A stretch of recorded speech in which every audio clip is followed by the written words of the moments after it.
ایک گاؤں میں فاطمہ اپنے امی ابو، دادا ابو اور چھوٹے بھائی احمد کے ساتھ رہتی تھی۔ فاطمہ بہت سمجھدار اور ذہین بچی تھی۔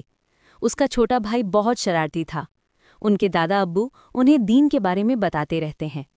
انہوں نے انہیں پانی پینے کا سنت طریقہ سکھایا تھا۔ ایک دفعہ فاطمہ اسکول سے آتی ہے تو دیکھتی ہے کہ اس کا بھائی پانی کھڑے ہو کر ایک ہی سانس میں پی گیا۔ فاطمہ اس کے پاس آئی اور کہا، احمد، یہ تم کیسے پانی پی رہے ہو؟ اس طرح پانی پینے سے تو بہت بیماریاں ہو جاتی ہیں۔ تمہیں یاد نہیں دادا ابو نے بتایا تھا کہ پانی پینے کا سنت طریقہ کیا ہے؟ اس کا بھائی کہتا ہے، او ہاں آپی، مجھے یاد ہے، پانی پینے کی 6 سنتیں ہیں۔ فاطمہ کہتی ہے، ہاں شاباش، اچھا بتاؤ وہ کون سی سنتیں ہیں؟ احمد، جی آبی، مجھے یاد ہے، میں بتاتا ہوں۔ پانی پینے سے پہلے بسم اللہ پڑھنی چاہیے، پانی کو دیکھ کر پینا چاہیے تاکہ ایسا نہ ہو کہ پانی میں کچھ گرا ہو اور ہمیں نقصان ہو۔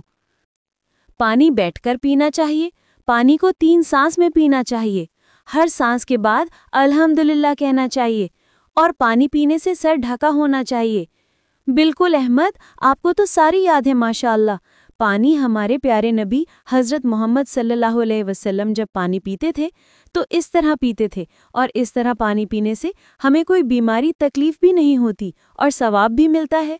تو آپ نے آئندہ بالکل اسی طرح پانی پینا ہے اور دوسروں کو بھی بتانا ہے۔ دور کھڑے دادا ابو انہیں دیکھ کر مسکرا رہے تھے۔